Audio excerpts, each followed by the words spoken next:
கணியத்திற்குரிய பெரியோர்களை சொல்வது எஹ்ராம் சம்பந்தமான பல விளக்கங்கள் நேற்றைய தினம் சொல்லப்பட்டது. எஹ்ராம் நம்முடைய இடத்திலிருந்து கட்டிக்கொண்ட ஹாஜிகள் மக்காவுக்கு சென்ற பின்னால்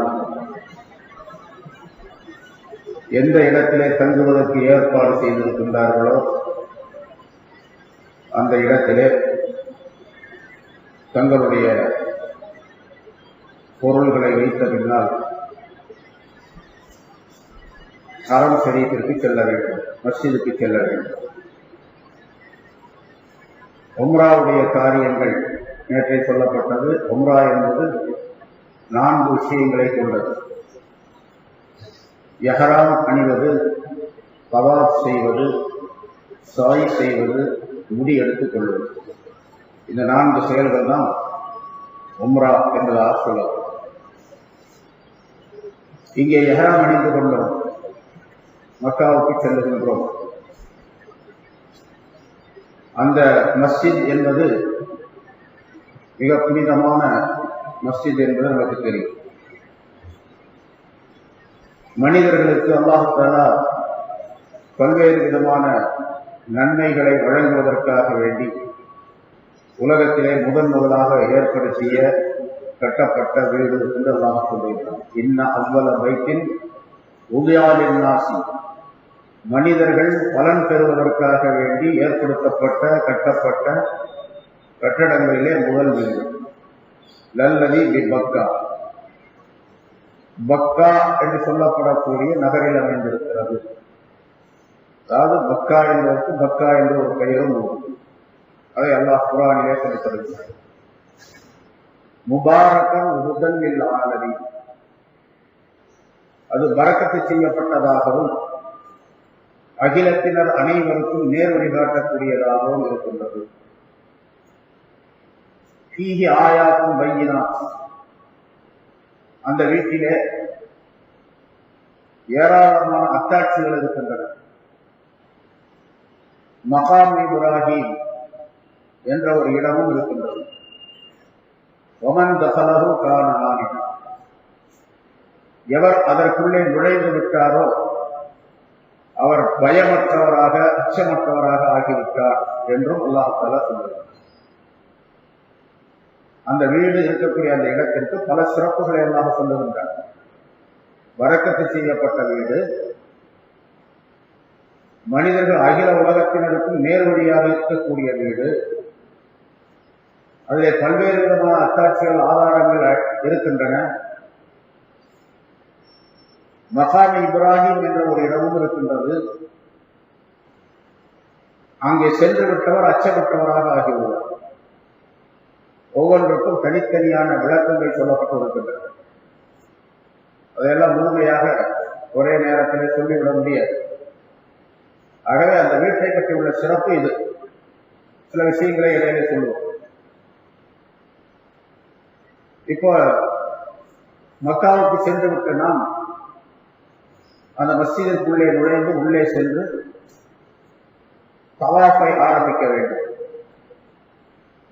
மஸ்ஜிதுல் ஹராம் என்ற அந்த மஸ்ஜித் இருக்கின்றது, அது எல்லா மஸ்ஜிதுகளை விட தனிப்பட்ட சிறப்பு பெற்றதாக இருக்கின்றது. அதே போன்ற அமல்களுடைய விஷயத்திலும் பார்க்கலாம்.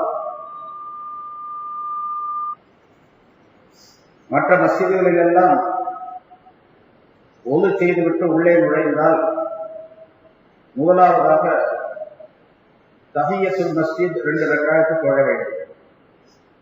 எந்த மஸ்ஜித் போனாலும் சரி, மக்ரூஹான ஹராமான நேரமாக இல்லை என்று சொன்னால் 2 ரக்காத் மஸ்ஜிதுடைய காணிக்கை தொழ வேண்டும். மஸ்ஜிதுல் ஹராமை தவிர்த்து அங்க உள்ள சென்றால் முதல்ல செய்ய வேண்டிய வேலை தவாப் செய்யறது. அதனால நம்ம இப்போ உம்ராவுடைய நியத்திலே இஹ்ராம் கட்டி போயிருக்கிறோம். மஸ்ஜிதிற்குள்ளே நுழையும் பொழுது, நுழைந்த பின்னால் தவாப் செய்யணும். நுழையும் பொழுது எல்லா மஸ்ஜிதுகளிலும் எப்படி நுழைய வேண்டுமோ அதே ஒழுங்குடன் நுழைய வேண்டும். ஆனால் ரொம்ப பக்தியுடன் நுழைய வேண்டும். இந்த மஸ்ஜிதுக்குள்ளே இப்போ வந்தீங்க, என்ன சொல்லிட்டு வந்திருப்பீங்க? சில பேர் மறந்து இருக்கலாம், சில பேர் தெரியாம இருக்கலாம். ஆனா என்ன சொல்லிட்டு வரணும், நீங்க மறந்துடுவீங்க அப்படிங்கிறதுக்காக தான் போர்டெல்லாம் எழுதி போட்டு எல்லாம் பிரிண்ட்லாம் பண்ணி ரொம்ப கல்லுலேயே அச்சடிச்சு வச்சிருக்கிறாரு. ஆனாலும் அதை பார்த்துட்டு பேசாம வர்றவங்க ரொம்ப பேர் இருக்காங்க.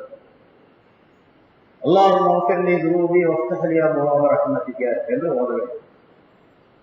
ரசூலுல்லாஹி ஸல்லல்லாஹு அலைஹி வஸல்லம் அவர்கள் ஒரு நடைமுறையை சொல்லிக் கொடுத்திருக்கின்றார்கள் என்றால் அது மனிதனுடைய வாழ்க்கையில் மிகப்பெரிய அற்புதமான விஷயங்களை கொண்டு வந்து சேர்க்கக்கூடியது.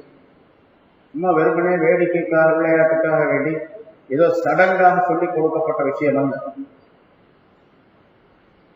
மஸ்ஜிதுக்குள்ளே நுழையும் பொழுது மஸ்ஜிதிலே செய்ய வேண்டிய இந்த அமல்களை எல்லாம், தொழுகை, திலாவத்து போன்ற திக்ரு போன்றவற்றை எல்லாம் செய்யும் பொழுது மனிதன் மிக பரிசுத்தமானவனாக மாற்றப்படுகின்றார். எதை விட்டும்? பாவங்களை விட்டும் பரிசுத்தமானவனாக மாற்றப்படுகின்றார்.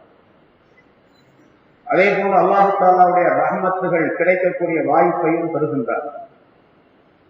உள்ளே நுழையும் பொழுதே அது வேண்டும் என்று கேட்டுக்கொண்டு வருவது, மக்ஃபிரத்து வேண்டும், ரஹ்மத்து வேண்டும் என்று கேட்டுக்கொண்டு வருவது.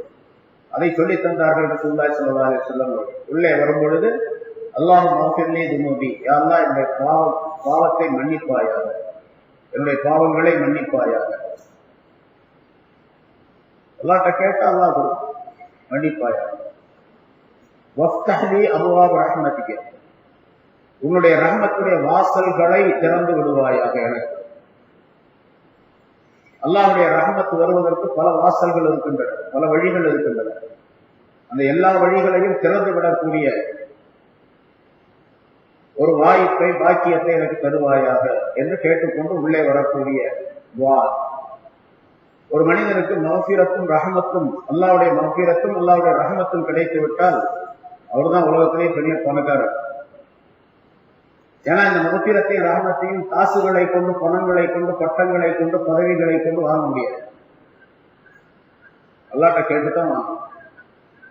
கேட்கக்கூடிய இடம் மஸ்ஜிதுக்குள்ளே நுழையக்கூடிய நேரம். அல்லாஹும்ம மக்ஃபிர்லி துனூபி வஃப்தஹ் லி அபுவாப ரஹ்மத்திக. ரஹ்மத்து வருவதற்கு பல வாசல்கள், பல வழிகள் இருக்கின்றன. எல்லா வழிகளையும் திறந்து விடு அப்படின்னு கேட்கக்கூடிய அற்புதமான துஆ. அதை, இந்த துஆவை மறக்காமல் எல்லா நேரங்களிலும் ஒவ்வொரு தடவையும் மஸ்ஜிதுல் ஹராமுக்குள்ளே போகும் பொழுது கேட்க வேண்டும், சொல்ல வேண்டும். இந்த நிய்யத்தோடு சொல்ல வேண்டும், இப்ப சொன்ன கருத்தோடு சொல்ல வேண்டும். சும்மா சடங்காக சொல்லக்கூடாது, ஏதோ பாடமாக சொல்லிட்டு உள்ளே போயிட்டு இருக்கிறோம். மக்ஃபிரத்து வேண்டும், ரஹ்மத்து வேண்டும், கிடைக்கிறது. அதுக்கு முன்னால ரசூலுல்லாஹி ஸல்லல்லாஹு அலைஹி வஸல்லம் அவர்கள் மீது ஸலவாத் சொல்லுவது, அஸ்ஸலாத்து வஸ்ஸலாமு அலா ரசூலில்லாஹி ஸல்லல்லாஹு அலைஹி வஸல்லம், அஸ்ஸலாத்து வஸ்ஸலாமு அலா ரசூலில்லாஹி ஸல்லல்லாஹு அலைஹி வஸல்லம் என்று சொல்லிய பின்னால் அல்லாஹும்ம மக்ஃபிர்லி துனூபி வஃப்தஹ் லி அபுவாப ரஹ்மத்திக என்று சொல்லிக் கொண்டு உள்ளே நுழையும். வலது காலை முன்னால் எடுத்து முதலாவதாக எடுத்து வைத்து உள்ளே நுழையும். திரும்ப வெளியே போகும்போது இடது காலை முன்னால் எடுத்து வைத்து இன்னொரு துஆ. வெளியே போன பிறகு என்ன கிடைக்கணுமோ அதை கிடைக்க வேண்டும் என்று சொல்லக்கூடிய துஆ. அல்லாஹும்ம மக்ஃபிர்லி துனூபி வஃப்தஹ் லி அபுவாப ஃபضلிக, யா அல்லாஹ் என்னை நீ மன்னித்து விடுவாயாக. மஸ்ஜிதுக்குள்ள வந்த பின்னாலே கூட செய்துவிட்ட அந்த அமல்களிலே, இபாதத்துகளிலே ஏதாவது குறைகள் இருந்தால் அதை மன்னித்து விடுவாயாக என்று கேட்டுக்கொண்டு வெளியே செல்ல வேண்டும். பிறகு வெளியே சென்ற பின்னால் உலக வாழ்க்கையை தேடுவதற்காக வேண்டி ஈடுபடுகின்றோம். அதனால உன்னுடைய ரிஸ்குடைய வாசல்களை எனக்கு திறந்து விடுவாயாக. உள்ள வரும்போது ரஹ்மத்துடைய வாசல்களை திறந்து விடுவாய், வெளியே போகும்போது ரிஸ்குடைய வாசல்களை திறந்து விடுவாய். உலகத்துல சாதாரண மனிதன் அதை சொல்லித்தர முடியாது. அல்லாஹுடைய ரசூல் அல்லாஹுடைய கட்டளைப்படி இந்த வாசகத்தை நமக்கு சொல்லி தந்திருக்கின்றார். அதனால் அதை பயன்படுத்திக் கொள்ள வேண்டும். எல்லா மஸ்ஜிதுகளிலும் இருக்கின்றது, ஆனால் செய்யறது ரொம்ப குறைவாக இருக்கின்றது. மறதியின் காரணமாக, தெரியாதனத்தின் காரணமாக அதை விடக்கூடிய சூழ்நிலை மனிதனிடத்தில் இருக்கும். அது இருக்கக்கூடாது. குறிப்பாக அந்த இடத்துக்கு போன பின்னால மஸ்ஜிதுல் ஹராம் புனிதமான அந்த மஸ்ஜிதில இந்த துஆவை மறக்காமல் ஓதிக்கொள்ள வேண்டும். நிய்யத்துடன் என்ன சொல்லப்பட்டதோ அந்த கருத்துடன் அதனை ஓத வேண்டும். உள்ள போனோம்னா முதல்ல அது நம்மள மாதிரி சின்ன மஸ்ஜிதில், நம்ம மஸ்ஜிதுகள் மாதிரி பெரிய மஸ்ஜித். எவ்வளவு பெரிய மஸ்ஜித்!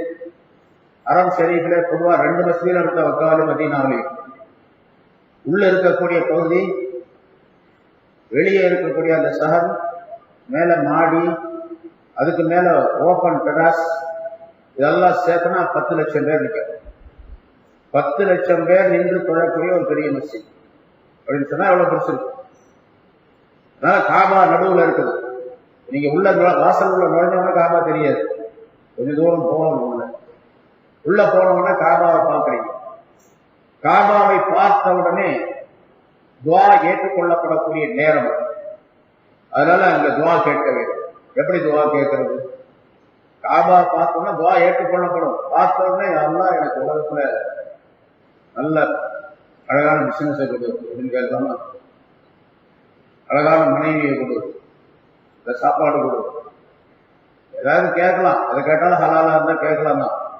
ஆனால் ரசூலுல்லாஹி ஸல்லல்லாஹு அலைஹி வஸல்லம் அவர்களே நமக்கு அந்த துவாவை சொல்லித் தருகிறார்கள். என்ன துவா கேட்கணும் அப்படின்னு. காபாவை பார்த்த உடனே முதலாவதாக அல்லாஹும்ம அன்தஸ் ஸலாம் வ மின்கஸ் ஸலாம் வ இலைக யஊதுஸ் ஸலாம் அல்லது யர்ஜிஉஸ் ஸலாம், வ இலைக யர்ஜிஉஸ் ஸலாம் என்று ஒரு ஹதீஸ்ல வருது, வ இலைக யஊதுஸ் ஸலாம் ஒரு ஹதீஸ்ல வருது. ரெண்டும் ஒரே அர்த்தம். யஊது யர்ஜிஉ ரெண்டும் ஒரே அர்த்தம். வ இலைக யர்ஜிஉஸ் ஸலாம் வ ஹய்யினா பிஸ் ஸலாம். யா அல்லாஹ் நீ ஸலாம் சாந்திமயமானவர். அல்லாஹ் அன்தஸ் ஸலாம் வ மின்கஸ் ஸலாம், சாந்தி என்பது உன்னிடத்தில் உள்ளதுதான். வ இலைக யர்ஜிஉஸ் ஸலாம், சாந்தி என்பது உன் பக்கமே வந்து சேரக்கூடியது. ஆகவே இந்த உலகத்தில் நாங்கள் வாழ்கின்ற நேரத்தில் ஃபஹய்யினா பிஸ் ஸலாம், சாந்தியுடன் எங்களை வாழச் செய்வாயாக என்று கேட்கக்கூடிய அருமையான துவா. பாபா பார்த்த உடனே இதை கேட்க. இரண்டாவது ஒரு துவாவை சொல்லித் தருகின்றார்கள். அல்லாஹும்ம இன்னி அஸ்அலுக்கல் ஆஃபுவ வல் ஆஃபியத வல் முஆஃபாத தாயிமா. இதையும் கேட்கலாம். உன்னிடத்தில் அஃபு என்பதை நாங்கள் வேண்டுகின்றோம், ஆஃபியத்தை கேட்கின்றோம், முஆஃபாத் என்பதை கேட்கின்றோம் என்று மூன்று வார்த்தைகளை சொல்லுகின்றார். அஃபு என்று சொன்னால் மன்னிப்பு அப்படின்னு அர்த்தம் சொல்லுவாங்க. ஆனால் வெறும் மன்னிப்பு அல்லது, நாம செய்யக்கூடிய செயல்கள் எல்லாம் நம்முடைய ஏடுகளிலே, நமக்குரிய ஏடுகளிலே பதிவு செய்யப்பட்டிருக்கின்றது. கிராமன் காத்திமின் எழுதி கொண்டிருக்கின்றார்கள். எழுதப்பட்ட அந்த ஏடு இருக்கின்றதே, அதிலே நான் செய்த பாவங்களும் இருக்கும். அல்லாஹும் மஃபிர்லி துனூபி, என்னுடைய பாவத்தை நீ மன்னித்து விடுவாயாக என்று கேட்கும் பொழுது அல்லாஹ் தஆலா மன்னிச்சுட்டான்னு சொன்னா பாவங்களை மன்னிச்சிடுவான். ஆனா அந்த ஏட்டில் எழுதப்பட்ட விஷயம் அது அப்படியே இருக்கும். மன்னிப்பு கிடைச்சிடும், ஆனா அதை எழுதுனது அப்படியே இருக்கும். எழுதுனதையும் அழிக்கணும், ஏட்டில் உள்ளதையும் அழிக்கணும். அப்பதான் மன்னிப்பு முழுமையாக. அந்த அழிப்பதற்கு பெயர் தான் ஆஃபு என்பதாக சொல்லப்படும். அல்லாஹும்ம இன்னி அஸ்அலுக்கல் ஆஃபுவ, என்னுடைய பாவத்தை அழித்து விட வேண்டும், ஏட்டில் உள்ளதை அழித்து விட வேண்டும் என்று ஒரு இடத்தில் நான் வேண்டுகின்றேன். வல் ஆஃபியா, ஆஃபியத்தை கேட்கின்றேன் என்னிடத்தில். ஆஃபியத் என்று சொன்னால் சுகம் அப்படின்னு அர்த்தம். அந்த சுகம்ங்கிறது உடல் சுகம் மட்டுமல்ல, உடல் சுகம் அப்படிங்கிறது சிஹத் அப்படின்னு சொல்லுவோம், அரபியில் சொல்லப்படும். ஆனா இங்க சிஹத்துங்கிற வார்த்தை இல்லை, வேற ஹதீஸ்ல வருது. இந்த இடத்துல ஆஃபியத் என்று வரும். ஆஃபியத் சொன்னா உடல் சுகம், உள்ளத்தினுடைய சுகம், பொருள் சுகம், குடும்பத்திலே மனைவி மக்களுடைய சுகம், மற்ற எல்லா சுகங்களும் சேர்ந்தது ஆஃபியத் என்பதாக சொல்லுவோம். இந்த எல்லா சுகத்தையும் உன்னிடத்தில் கேட்கின்றேன். அந்த சுகம் முஆஃபாத தாயிமா, நிரந்தரமாக இருக்கக்கூடிய இந்த சுகத்தை உன்னிடத்தில் வேண்டுகின்றேன் என்று கேட்கக்கூடிய துஆவையும் காபாவை பார்த்தவரை கேட்க வேண்டும் சொன்னார். அங்க ஒரு சின்ன கிதாப் உங்களுக்கு கொடுக்கப்படும், ஹஜ்ஜுடைய துஆக்கள். அதுல இந்த துஆவெல்லாம் இருக்கு. அதை பார்த்து பாடம் வாங்கிட்டு அதை ஓதிக்க வேண்டும். அந்த கிதாப் பார்த்துக்கிட்டே இருக்கணும். 2 வரி தான் இருக்கு. மனப்பாடம் ஆக்கிட்டீங்கன்னா அங்க போய் ஓதுறது லேசா பார்த்த உடனே. மூன்றாவது ஒரு துஆ செய்ய வேண்டும். இப்ப 2 துஆ நான் சொன்ன, இந்த 2 துஆவும் நமக்காக வேண்டி கேட்கிறோம். மூன்றாவது ஒரு துஆ இருக்கு பாருங்க, அது இன்னொரு துஆவும் இருக்குது நமக்காக வேண்டி கேட்கிறோம். அல்லாஹும்ம இன்னி அஊது பிக்க மினல் குஃப்ரி வல் ஃபக்ரி வ ضيقிஸ் ஸத்ரி அப்படின்னு கேட்க சொன்னாங்க. அதுவும் அந்த கிதாப்ல இருக்கு. யா அல்லாஹ், வறுமையை விட்டும் குஃப்ரை விட்டும் உன்னிடத்தில் பாதுகாப்பு தேடுகின்றேன், மன இறுக்கத்தை விட்டும் உன்னிடத்தில் பாதுகாப்பு தேடுகின்றேன் என்று சொல்லப்படக்கூடிய ஒரு துஆ. அதுவும் கேட்க எவ்வளவு கேட்க முடியுமோ கேட்கணும், அவ்வளவு. பிறகு ஒரு துஆ இருக்கின்றது, அது காபாவுக்காக வேண்டி நாம் கேட்கக்கூடிய துவா. பைத்துல்லாவுக்காக நம்ம கேட்கிறோம், பைத்துல்லாவுக்காக நம்ம துவா கேட்கிறோம். எப்படி சொன்னாங்க ரசூலுல்லாஹி ஸல்லல்லாஹு அலைஹி வஸல்லம், அல்லாஹும்ம ஜித் ஹாதல் பைத்த தஷ்ரீஃபன் வ தக்ரீமன் வ தஅலீமா. யா அல்லாஹ், இந்த வீட்டுக்கு, உன்னுடைய இந்த வீட்டுக்கு சிறப்பையும் மகத்துவத்தையும் கண்ணியத்தையும் அதிகப்படுத்துவாயாக. நம்ம அந்த வீட்டுக்காக துவா செய்வோம். வஸித் மன் ஷர்ரஃபஹு வ கர்ரமஹு மிம்மன் ஹஜ்ஜஹு வ அத்தமரஹு. உன்னுடைய இந்த வீட்டை யாரெல்லாம் ஹஜ் செய்கின்றார்களோ, உம்ரா செய்கின்றார்களோ, அவர்களுக்கும் சிறப்பையும் கண்ணியத்தையும் மகத்துவத்தையும் அதிகப்படுத்துவாயாக என்று கேட்கக்கூடிய அருமையான துவா. வீட்டுக்கு அந்த பைத்துல்லாவுக்கு நம்ம துவா கேட்கிறோம். பைத்துல்லாவை யார் ஹஜ் செய்யறாங்களோ, உம்ரா செய்யறாங்களோ அவங்களுக்கும் துவா செய்யணும். எவ்வளவு அருமையான வாழ்க்கை முறை பாருங்க. நமக்கு மட்டும் கேட்கறது இல்லை, யார் யார் ஹஜ் செய்ய வந்தாலும் அவங்களுக்கெல்லாம் உள்ள நுழைஞ்ச உடனே காபா பார்த்த உடனே கேட்கக்கூடிய அருமையான துவா. இதெல்லாம் பாடமாக்கி ஓதிக்கொள்ள வேண்டும்.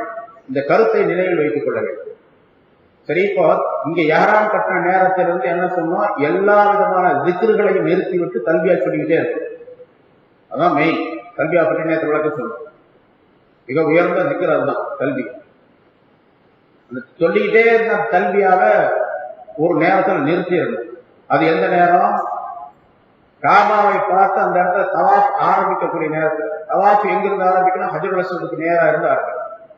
ஹஜ்ருல் அஸ்வதுன்னு ஒரு கல்லு, ஒரு சின்ன கல்லு ஒண்ணு இருக்குது.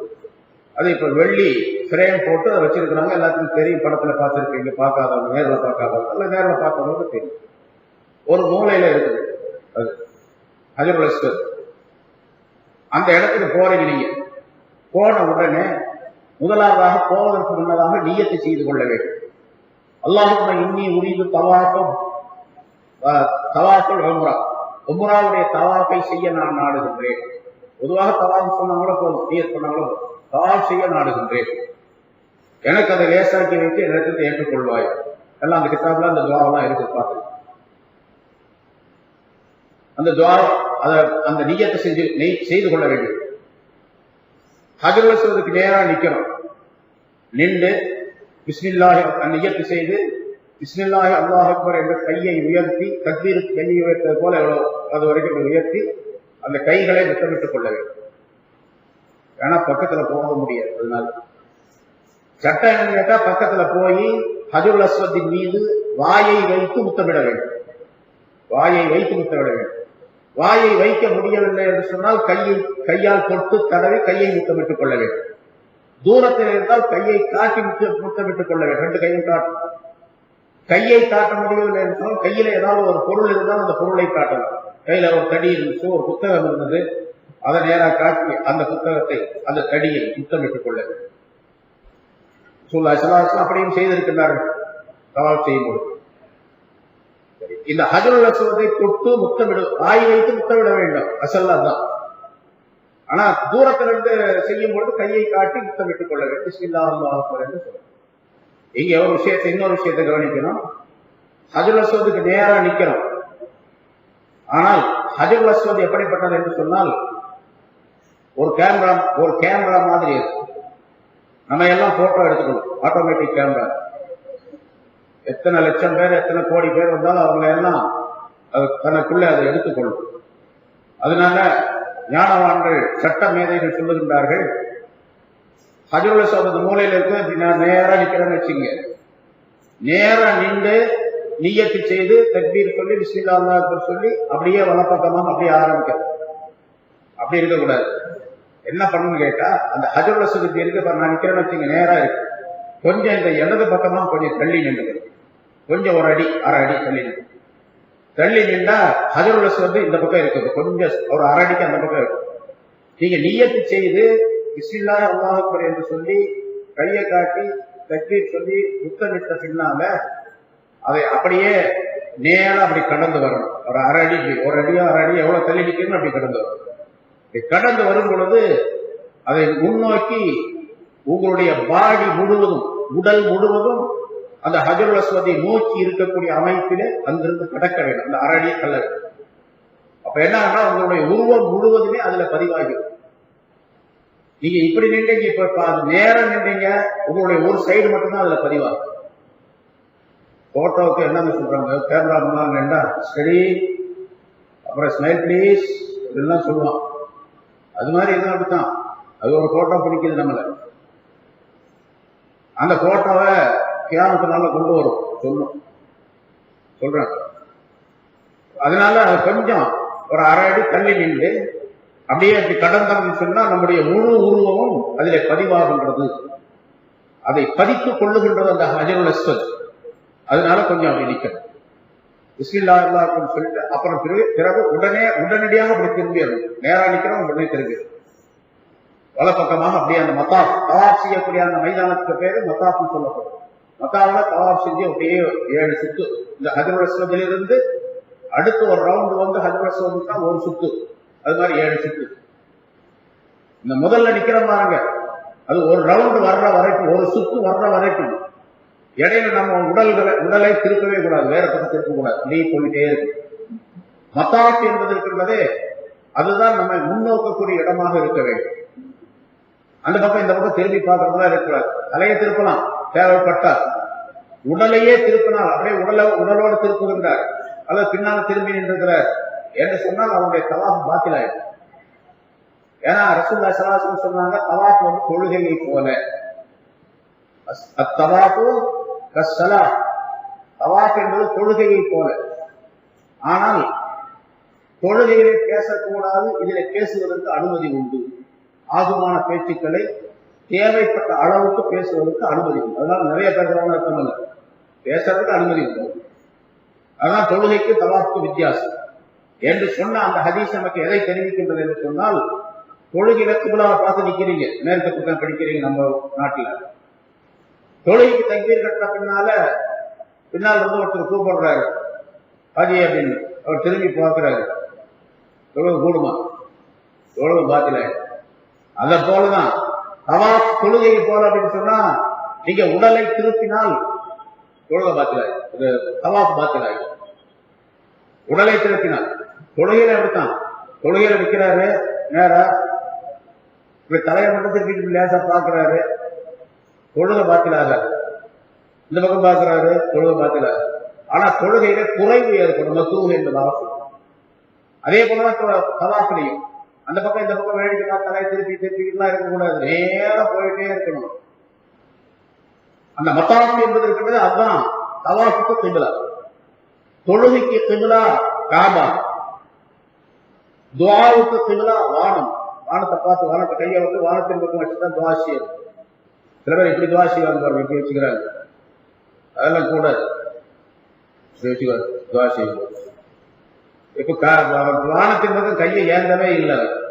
அதனால துஆவுக்கு கிப்லா வானம், தவாஃபுக்கு கிப்லா மத்தாப், அந்த மைதானம். அது பார்த்தே அதான் கிப்லா. கிப்லாவுக்கு திரும்பினா பாத்திலாயிடும், பார்த்தே போகும். திரும்புறது ஹராம். உடலை திருப்புவது, தவாஃப் செய்யக்கூடிய நேரத்தில் உடலை வேறு பக்கத்தை திருப்புவது ஹராம். தேவையில்லாமல் தலையை திருப்பவும் கூடாது. சில பேர் கேட்பாங்க, தவாஃப் செய்வோம் காபாவை பார்க்கலாமா அப்படின்னு. தேவைப்பட்டா பார்க்கலாம், தேவையில்லைன்னு கூட பார்க்க வேண்டிய அவசியம்.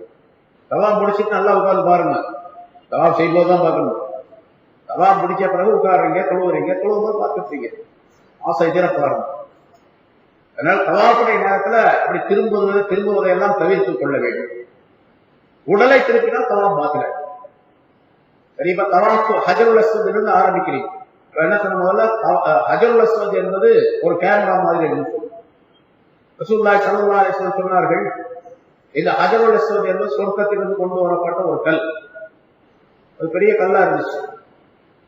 சொர்க்கத்திலிருந்து அது வரும் பொழுது பாலை விட வெண்மையாக இருந்தது. ஆதமுடைய மக்களின் பாவங்கள் அதை கருப்பாக்கி விட்டன என்று சொன்னார்கள். மனிதர்கள் அதை தொட்டு தொட்டு தடவும் பொழுது, தொடும் பொழுது மனிதனுடைய உடலிலே இருக்கக்கூடிய பாவங்கள் எல்லாம் அதற்குள்ளே போய் சேர்ந்து விட்டது. அப்போ 2 விஷயம் என்னன்னு தெரியுது. ஒன்று, ரசூலுல்லாஹி ஸல்லல்லாஹு அலைஹி வஸல்லம் ஹதீஸ் சொல்றாங்க, மனிதன் ஒரு பாவத்தை செய்யும் பொழுது அவருடைய இதயத்திலே ஒரு கருப்பு புள்ளி விழுகின்றது. தௌபா செய்து அதிலிருந்து மீண்டு விட்டால் அந்த புள்ளி அழிக்கப்பட்டு விடுகின்றது. தௌபா செய்யாமல் திரும்ப இன்னொரு பாவத்தை செய்தால் அந்த கருப்பு புள்ளிக்கு பக்கத்தில் இன்னொரு கருப்பு புள்ளி விழுகின்றது. பாவங்களை செய்ய செய்ய கரும் புள்ளிகள் அதிகமாக விழுந்து விழுந்து இதயம் முழுவதுமே கருப்பாக ஆகிவிடுகின்றது. அதுதான் அல்லாஹ் தஆலா சொல்லக்கூடிய ரான் என்பது. கல்லா பல் ரான அலா குலூபிஹிம் மா கானூ யக்ஸிபூன் என்று அல்லாஹ் சொல்லுகிறார். அவர்களுடைய அவர்கள் இந்த உலகத்தில் செய்துவிட்ட தீமைகளின் காரணமாக அவருடைய இதயங்கள் துருப்பிடித்து விட்டன என்று சொல்லுகின்றானே, அதான் அந்த கருப்பு புள்ளிகள் என்பதாக சொன்னார். பாவங்களை செய்யும் பொழுது கருப்பு புள்ளி விடுதல். பாவங்கள் உடைய மனிதன் ஹஜர் அஸ்வதை தொடும்பொழுது தொட்டதுனால அந்த கல் கருப்பா போச்சு. அந்த கருப்பு ஏறிக்கொண்டே போகின்றது, இன்னும் அதிகமாக கருப்பாகிக் கொண்டே போகின்றது. அப்ப பாவம் என்பது கருப்பு நிறம் அப்படிங்கிறது தெரியும் இல்லையா? பாவங்கிறது கருப்பு நிறம். யார் யாரெல்லாம் பாவங்களை செய்கின்றார்களோ அவர்கள் எல்லாம் கருப்பான மனிதர்கள். உடல் வெள்ளையாக இருந்தால் கூட இதயம் கருப்பா இருக்கு அப்படின்னாரு. எவ்வளவு பெரிய விஷயம் அது, சாதாரணமானது. இதயம் கருத்து போய் அவருடைய எதையுமே விளங்க முடியாத சூழ்நிலைக்கு தள்ளப்பட்டு விடுகின்றாங்க. ஏன்னா இதயம் என்பது ஒரு கண்ணாடி. ரசூலுல்லாஹி ஸல்லல்லாஹு அலைஹி வஸல்லம் இதயம் என்பது ஒரு கண்ணாடியை போல உள்ளது. அந்த கண்ணாடியில உருவம் தெரிய வேண்டும் என்று சொன்னால், ஒரு கண்ணாடியில உருவம் தெரிய வேண்டும் என்று சொன்னால் அது சுத்தமானதாக இருக்க வேண்டும். கண்ணாடியில தூசி படிந்து விட்டது நிறைய, அளவு திரையை போட்டு மறைத்து வைத்திருக்கின்றார்கள் என்று சொன்னால் அந்த கண்ணாடியில உருவம் தெரியாது. அதுபோலதான் இந்த கல்வி என்பது கண்ணாடியை போன்றது. அதிலே தூசுகள் படர்ந்து விட்டால், பாவங்கள் என்ற தூசிகள் கருப்புகள் படர்ந்து விட்டால் அதிலே மாரிஃபா ஞானம் என்ற விளக்கங்கள் தெரியாது. அல்லாஹ்வுடைய சட்டத்திட்டங்களை விளங்கக்கூடிய ஆற்றல் அதற்கு கிடைக்காது, அந்த கல்வி கிடைக்காது. அதனால கல்வை சுத்தமாக பாவம் இல்லாமல் வைத்துக் கொள்ள வேண்டும். அதற்கு அடையாளம் தான் இந்த ஹஜருல் அஸ்வத். ஹஜருல் அஸ்வத் கல்வை போன்று, இதயத்தை போன்று. அந்த இதயம் இப்பொழுது மனிதர்களை பாவங்களினால் கருப்பாக்கப்பட்டு விட்டது என்று சொன்னார். இது ரசூலுல்லாஹி ஸல்லல்லாஹு அலைஹி வஸல்லம் அவர்கள் தவாஃப் செய்யும் பொழுது இப்படி சொன்னார்கள். ஹஜருல் அஸ்வத்தை வாய் வைத்து முத்தமிட்டார்கள், நெற்றியை வைத்து சஜிதாவும் செய்தார்கள் ரசூலுல்லாஹி ஸல்லல்லாஹு அலைஹி வஸல்லம். இந்த கல்லின் மீது நெற்றியை வைத்து. அப்ப கல் இப்படி இந்த மாதிரி அமைப்புல இல்ல, வெளியே இருந்தது. நெற்றியை வைக்கக்கூடிய அமைப்புல இருந்தது. இப்ப நெற்றி வைக்க முடியாது. இந்த நேரத்தில் அப்படி செய்தார்கள். செய்துவிட்டு சொன்னார்கள், மக்கள் எல்லாம் கேட்கும்படியாக சப்தமிட்டு ஒரு வாசகத்தை சொன்னார்கள்.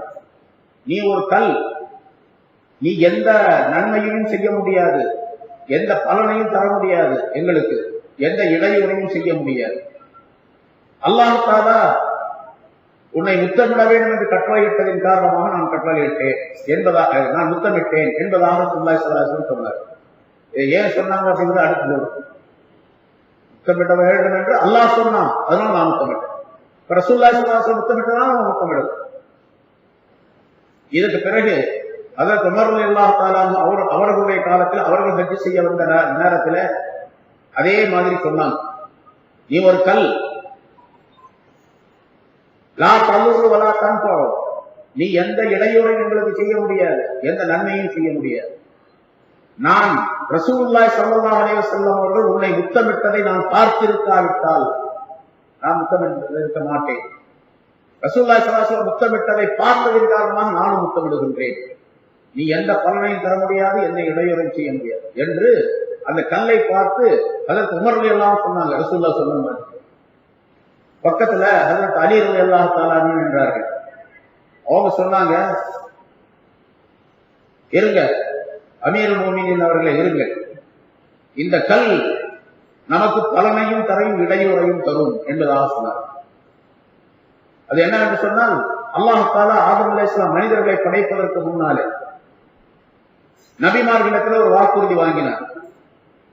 நீங்கள் எப்படி எப்படி இருக்க வேண்டும் என்பதாக. அல்லாஹ் தஆலா வைதா அகதல்லாஹு மீசாக்கன் நபிய்யீன என்ற ஆயத்தில் அதை சொல்லி காட்டுகின்றார். வாக்குறுதி வாங்கி நான் உங்களுடைய ரப் அல்லவா என்று கேட்டான். ஆம் என்பதாக எல்லோரும் சொன்னோம். ஆதம் அலைஹிஸ்ஸலாம் அவர்களை படைத்த பின்னால் அந்த வாக்குறுதியை முழுமையாக்கி அல்லாஹ் தஆலா அதை ஒரு சீட்டிலே, ஒரு பேப்பர்ல, ஒரு தாளில் எழுதி, அந்த தாள் எப்படி இருக்கும், எப்படி எழுதணும் அப்படின்னு தெரியாது, எழுதப்பட்டு அதை இந்த கல்லிலே, அங்கிருந்த சொர்க்கத்தினுடைய ஒரு கல்லிலே அமானிதமாக அல்லாஹ் தஆலா வைத்தார். அந்த கல் தான் ஹஜ்ருல் அஸ்வத். ஹஜ்ருல் அஸ்வத்னா கருப்பு கல்லுன்னு அர்த்தம். ஆனா ஆரம்பத்தில் வெள்ளை கல்லா தான் இருந்துச்சு. பாலை விட வெண்மையாக இருந்ததுன்னா அப்படி இருந்திருக்கும். அந்த கல்லிலே வைத்தார். அந்த கல் தான் உலகத்திற்கு அனுப்பப்பட்டு தவாப் செய்யக்கூடிய மனிதர்கள் முத்தமிடக்கூடிய ஒரு பொருளாக அல்லாஹ் ஆக்கி வைத்தார் அந்த கல்லை. இந்த கல் திரும்ப கியாமத் நாளிலே மக்கள் எல்லாம் கூடியிருக்கக்கூடிய மஹ்ஷர் மைதானத்திலே கொண்டு வந்து வைக்கப்படும். அப்போ அந்த கல்லுக்கு 2 கண்கள் இருக்கும், ஒரு நாக்கு இருக்கும்.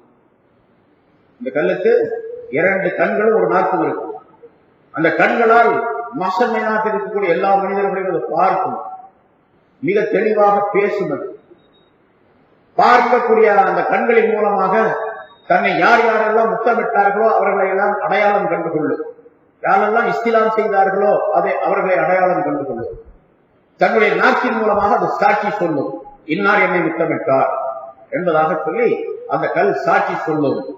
ஆகவே இந்த கல் பலனும் தரும், இடையூறும் தரும்.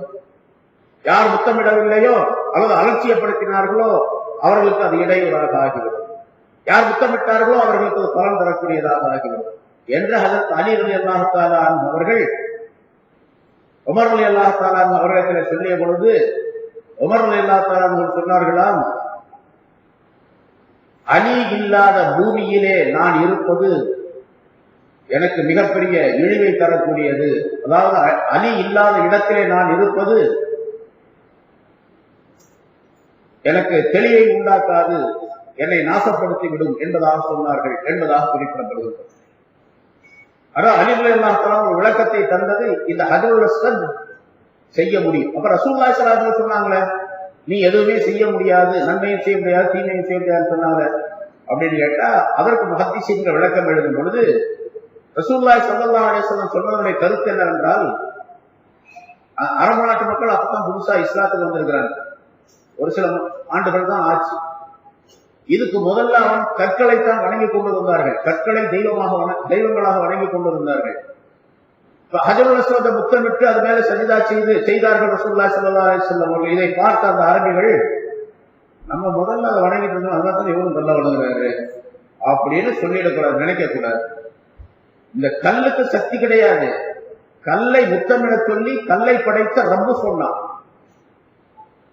இந்த கல்லின் மூலமாக பலன் இருக்கின்றது என்று ரப்பு சொன்னான், படைத்தவன் சொன்னான், அதனால் முத்தமிடுகின்றேன் என்று அந்த புதிதாக இஸ்லாத்திற்கு வந்த மனிதர்களுக்கு சலனம் ஏற்படாமல் இருப்பதற்காக வேண்டி, அவருடைய மனதிலே சந்தேகம் வராமல் இருப்பதற்காக வேண்டி ரசூலுல்லாஹி ஸல்லல்லாஹு அலைஹி வஸல்லம் வாசகத்தை சொன்னார்கள் என்பதாக குறிப்பிடப்படுகின்றது.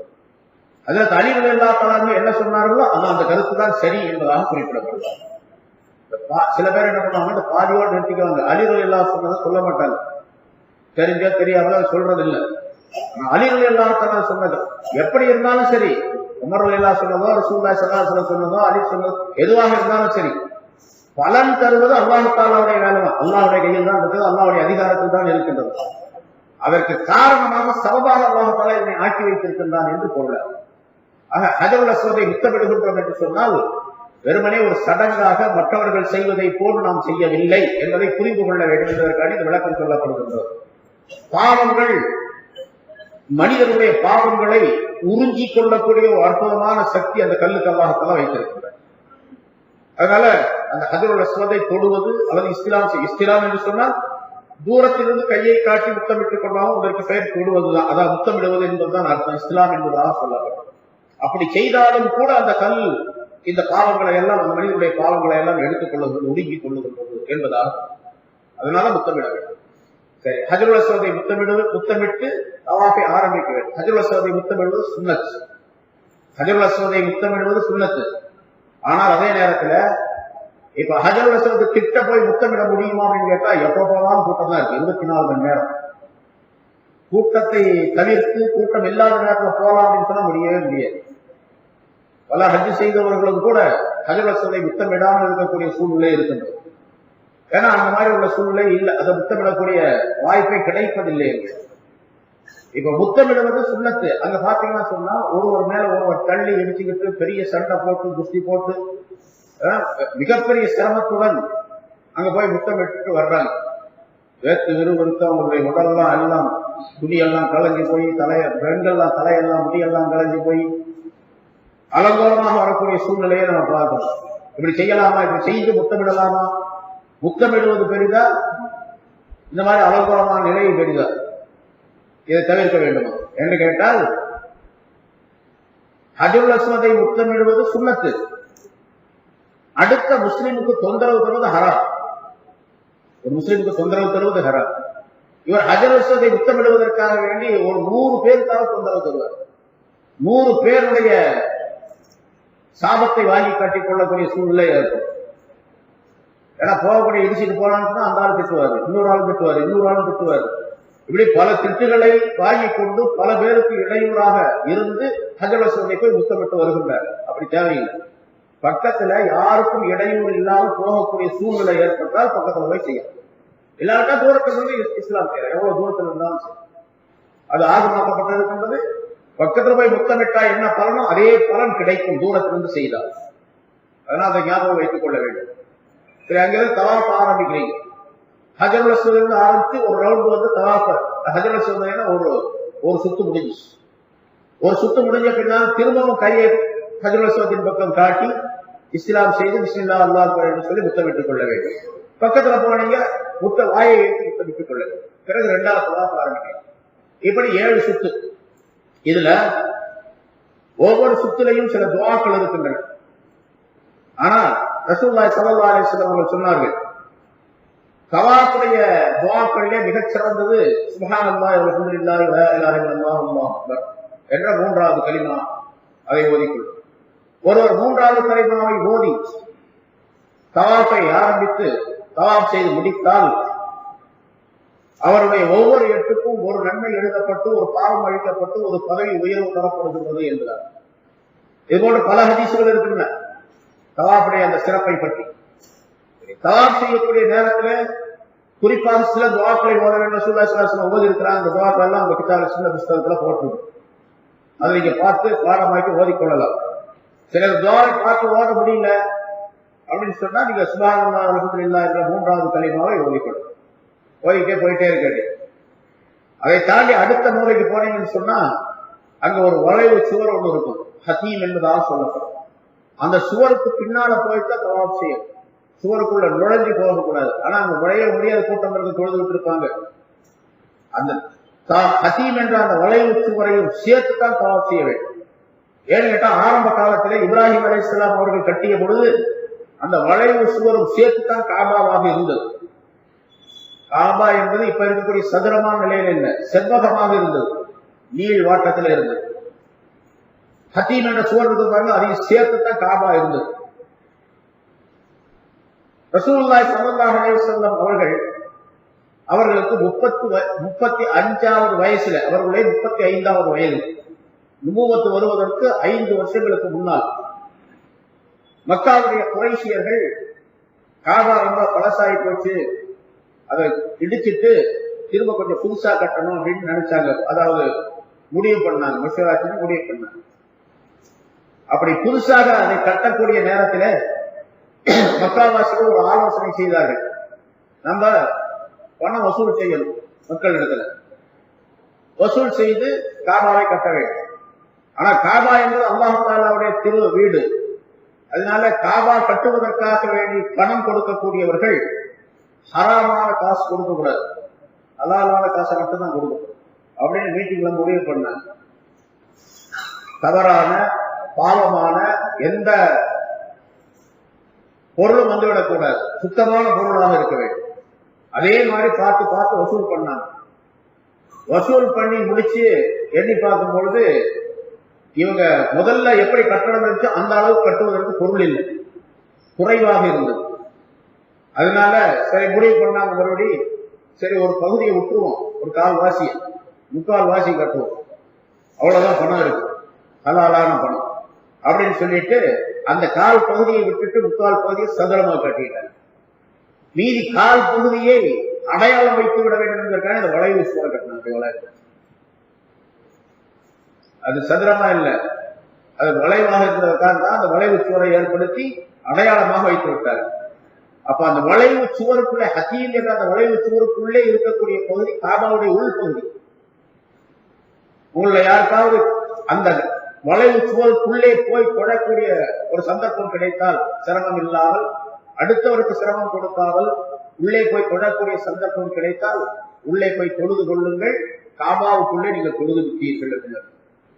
காபாவுக்குள்ள போய் தொழுதுட்டீங்க, அது வெளியே தொழுவதை விட கூடுதலான நன்மை கிடைக்கும், பாக்கியமும் கிடைக்கும். அது தொழுகைக்கு மட்டும்தான். அந்த இடத்துல தவாப் செய்யும் போது அந்த தொலைவு சுவரை வெளியே சுற்ற வேண்டும், அதற்கு பின்னால சுற்ற வேண்டும். இப்போ ஒரு ரவுண்ட் வந்தீங்க, ஹஜருல் அஸ்வதுக்கு இடது பக்கத்துல இன்னொரு மூலை, ஒரு கார்னர், காபாவுடைய கார்னர், அது ருக்ன யமானி என்பதாக சொல்லப்படும். இந்த ருக்ன யமானி என்பதற்கும் ஹஜருல் அஸ்வதுக்கும் இடையிலே உள்ள அந்த பகுதி இருக்கின்றது, மற்ற 3 பகுதிகளை விட, 3 மூலைகளை விட மிகச் சிறந்த இடம், அதிகமான நன்மைகள் கிடைக்கக்கூடிய இடம், அதிகமாக துவா ஏற்றுக்கொள்ளப்படக்கூடிய இடம். அதனால அந்த இடத்துல குறிப்பாக ஒரு துவாவை ஓதத்தில் ரசூலுல்லாஹி ஸல்லல்லாஹு அலைஹி வஸல்லம் சொன்னாங்க, ரப்பனா ஆத்தினா ஃபித் துன்யா ஹஸனத்தன் வ ஃபில் ஆখিরাতি ஹஸனத்தன் வ கினா அஸாபன்னார் என்ற துவாவை ஓதிக்கொள்ள வேண்டும். அது எத்தனை தடவை வேணா ஓதணும். ஏன்னா ஒரு தடவை ஓதிட்டு அதுக்குள்ள நீங்க இங்க வந்து சேர முடியாது, அந்த இடத்துல கூட்ட நெரிசல் அதிகமாக இருக்கும். எத்தனை தடவை ஓதனாலும் சரி ஓதிக்கிட்டே இருக்கும். அதே மாதிரி இன்னொரு துவாவை ஓதச் சொன்னார்கள், அல்லாஹும்ம இன்னி அஸ்அலுல் அஃப்வ வல் ஆஃபியத வல் முஆஃபத தாயிமா. காபா பார்த்தவங்க ஓதும் சொல்லுவாங்க, அந்த துவா அதுல இருக்கு, அந்த துவா ஓதும். ஆனா பெரும்பாலும் ரப்பனா ஆத்தினா ஃபித் துன்யா ஹஸனத்தன் வ ஃபில் ஆখিরাতি ஹஸனத்தன் வ கினா அஸாபன்னார் என்று ஓதிக்கொள்ளக்கூடியது. நம்ம சொல்லியிருக்கிற நிறைய துவாக்களை அரபி வார்த்தையிலே ஓதுவதுதான் மிகச் சிறப்பானது. இந்த வார்த்தை அரபியில் இருக்கு. ரப்பனா ஆத்தினா ஃபித் துன்யா ஹஸனத்துக்கு தமிழ் மொழிபெயர்ப்பு செய்தால், அல்லது உருதுவிலேயோ ஆங்கிலத்திலேயோ செய்தால், அரபியில என்ன கருத்து வருமோ அந்த கருத்து உள்ள வராது, உள்ள வராது. ரப்பனா எங்களுடைய ரப்பே, ஆத்தினா எங்களுக்கு தருவாயாக, வழங்குவாயாக, ஃபித் துன்யா இந்த உலகத்திலே, ஹஸனத்தன் அழகானதை, நன்மையானதை வழங்குவாயாக, அவ்வளவுதான் சொல்லுது. ஆனா ரப்பனா ஆத்தினா ஃபித் துன்யா ஹஸனத்தன் என்பதற்கு கிட்டத்தட்ட 40 அர்த்தங்கள் இருக்கின்றன. 30க்கு மேற்பட்ட கிட்டத்தட்ட 40 அர்த்தங்கள் இருக்கு நம்ம பார்த்த வரைக்கும். இன்னும் அதுக்கு மேல இருக்கலாம், நிறைய இருக்கு, ஏராளமான கருத்துகள் இருக்கு. எத்தனை அர்த்தங்கள் அதற்குள்ளே சொல்லப்படுகின்றதோ அவை அனைத்தும் அரபி வார்த்தையை சொல்வதன் மூலமாகத்தான் கிடைக்கும். பூரா ஏன் தமிழ்ல சொன்னீங்கன்னா எதை சொல்றீங்களோ அது மட்டும்தான் கிடைக்கும். அதனால அரபி வார்த்தையை சொல்ல வேண்டும். ஃபித் துன்யா ஹஸனத்.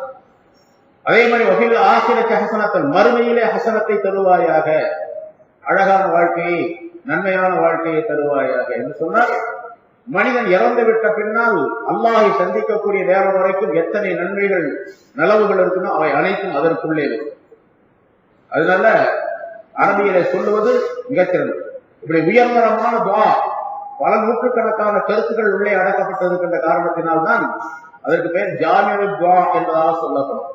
எல்லாரும் ரொம்ப சுலபமாக பாடமாக்கிக் கொள்ளக்கூடிய ஒரு துவா, குர்ஆன்ல சொல்லப்பட்ட துவா, குர்ஆன்ல சொல்லப்பட்ட குர்ஆனுடைய ஆயத்து, ரப்பனா ஆத்தினா ஃபித் துன்யா ஹஸனத்தன் வ ஃபில் ஆখিরাতি ஹஸனத்தன் வ கினா அஸாபன்னார் என்பது குர்ஆனில் உள்ள ஆயத்து, சூரத்துல் பக்ராவில் உள்ளது.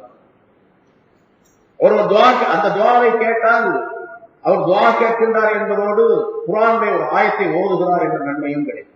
அதனாலதான் அந்த 2 இடங்களுக்கு மத்தியில ருக்ன யமானிக்கும் ஹஜருல் அஸ்வதுக்கும் இடையில இதை அதிகமாக ஓதிக்கொள்ள வேண்டும் என்பதாக சொன்னார். சரி, அதே மாதிரி இந்த ஹஜருல் அஸ்வத் மாதிரியே ருக்ன யமானி என்பதும் ஒரு புனிதமான இடம். அந்த இடத்திலும் பல பேரை நீங்க பார்க்கலாம், ஹஜருல் அஸ்வதை எப்படி முத்தமிடுறார்களோ அதே போல அங்கேயும் போய் முத்தமிடுவார்கள். வாயை வைத்து முத்தமிடுவார்கள், கையால் தலை முத்தமிடுவார்கள். சிலர் தூரத்திலிருந்து இஸ்லாம் செய்வார்கள், பிஸ்மில்லா அல்லாஹ் அங்கேயும் சொல்லுவார்கள். அதெல்லாம் செய்யவே கூடாது. முத்தமிடுவதற்கு தகுதியான ஒரே இடம் ஹஜருல் அஸ்வத் மட்டும்தான். வேறு எந்த இடத்தையும் காரணமாக முத்தமிடக்கூடாது. சூரை போய் முத்தமிடுறது, திரையில முத்தமிடுறது, அந்த மகாம் இப்ராஹிம் முத்தமிடுறது, அந்த ஹத்தீம் என்ற சூரை முத்தமிடுவது, சில பேர் அங்க இருக்கக்கூடிய அந்த லைட் எல்லாத்தையும் முத்தமிடுவாங்க.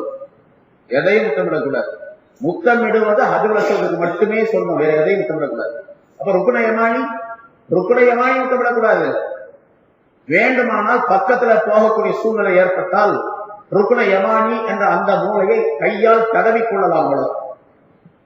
தடவிக்கொண்டால் அவருடைய வரக்கத்தை உடலுக்கு ஏற்படும், அவ்வளவுதானே தவிர கையை முத்தமிடுவதும் கூட கூடாது. ருக்ன யமானி முத்தமிடுவது எதற்குமே கூடாது.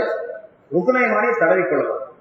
ஆனால் ருக்னு யமானி எப்படிப்பட்டவர் ரசூலுல்லாஹி ஸல்லல்லாஹு அலைஹி வஸல்லம் சொல்லுகின்றார்கள், ஹஜருல் அஸ்வதும் ருக்னு யமானியும் இரண்டு விதமான நூறானியத்தான ஒளிகள், அது ரெண்டு ஒளிகள்.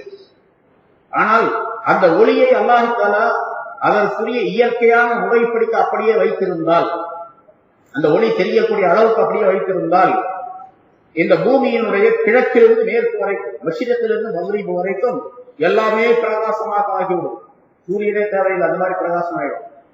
ஆனால் அல்லாஹ் தஆலா அந்த இரண்டினுடைய நூறை, ஒளியை அல்லாஹ் தஆலா மறைத்து வைத்திருக்கின்றான், அணைத்து வைத்திருக்கின்றான் என்று ரசூலுல்லாஹி ஸல்லல்லாஹு அலைஹி வஸல்லம் சொன்னார். இது ஹதீஸ். நமக்கு தெரியுமா? அது தெரியுதா? தெரியவில்லை. நம்முடைய கண்களுக்கெல்லாம் தெரியாது.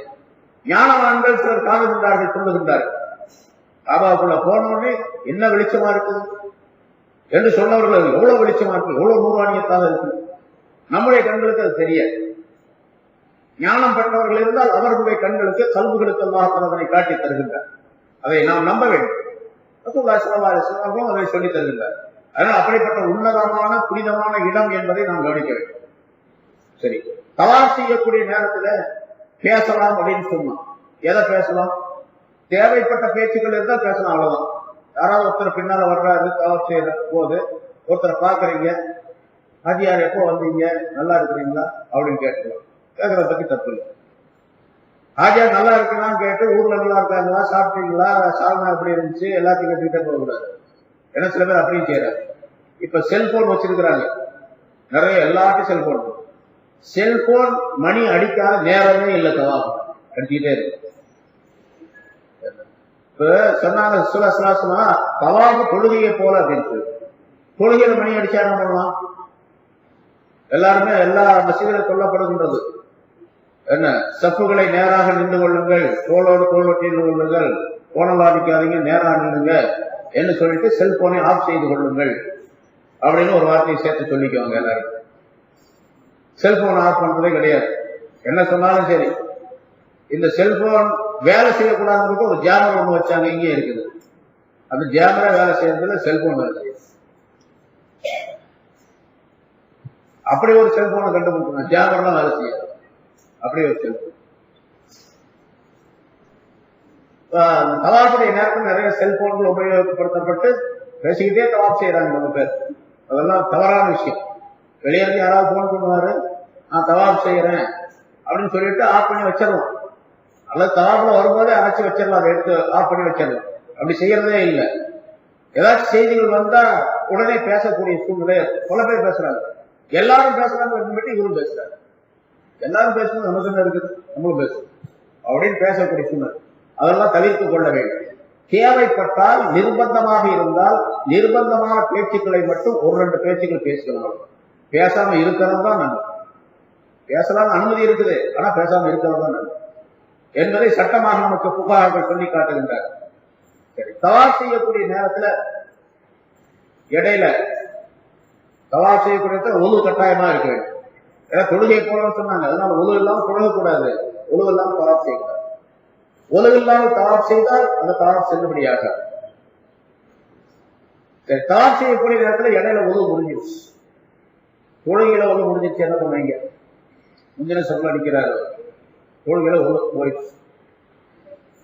ஒழு முடிஞ்சிருச்சுன்னா என்ன பண்ணணும்?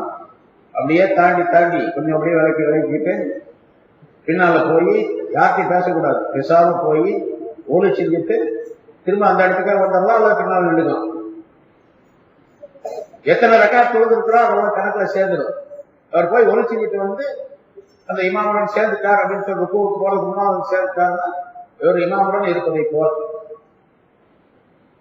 அதே போலதான் தவாஃப்.